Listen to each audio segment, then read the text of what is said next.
జై భవానీ నమ పార్వతే పతే హర హర మహాదేవ్. ఈ డైలాగ్ మొత్తం సోషల్ మీడియా షేక్ చేస్తుంది.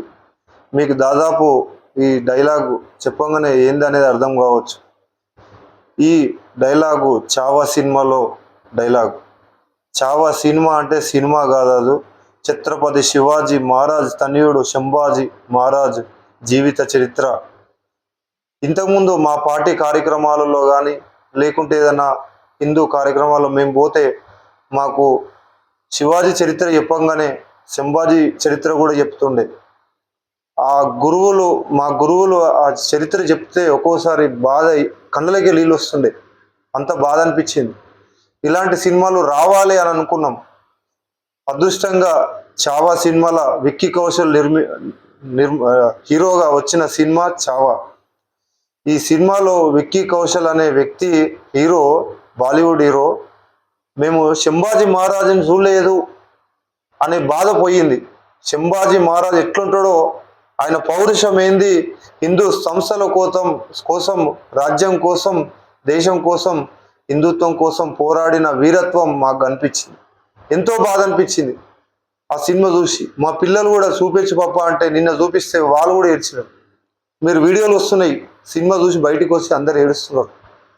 అంటే ఎప్పుడైనా స్వరాజ్యం కోసం కొట్లాడిన హిందూ మన రాజులను, అప్పటి ముస్లిం రాజులు ఔరంగజేబు, బాబర్, అక్బర్ ఎన్నో ఇబ్బందులు గురి చేసినారు, ఎంతో బాధలు పెట్టినారు, ఎంతో టార్చర్ పెట్టినారు.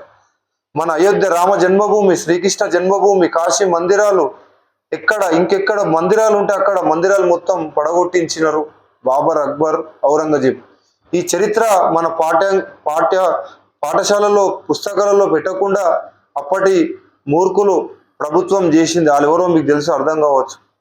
ఇప్పుడన్నా మన పాఠశాలలో ఇవి లేకున్నా మీరు ఈ సినిమాలు చూసి, దయచేసి ఈ సినిమా చూసి సంభాజీ మహారాజ్ మన కోసం ఎంత పోరాడిండు, వాళ్ళ తండ్రి శివాజీ ఎంత పోరాడిండు అనేది మీకు ఈ సినిమా చూస్తే అర్థమవుతుంది. హిందువులారా కళ్ళు తెరవండి, ఇప్పటికైనా కళ్ళు తెరవండి. మీరు సినిమా హిందీ అని చెప్పి బాధపడకండి.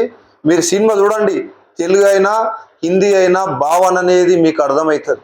ఒక్కసారి సినిమా పోండి, సినిమా చూడండి, మీకు అప్పటి రాజులు, ముస్లిం రాజులు ఎంత ఇబ్బంది పెట్టినారో మీకు అర్థమవుతుంది. దయచేసి మీకు చేతులు ఎత్తి నమస్కరిస్తున్నా. తప్పకుండా అందరు సినిమా చూడండి. మన చరిత్ర, మన దేశ చరిత్ర, మన ధర్మ చరిత్ర, మన హిందుత్వ చరిత్ర మీరు తెలుసుకోవాల్సిందిగా కోరుతున్నాను. జై భవానీ, వీర శివాజీ.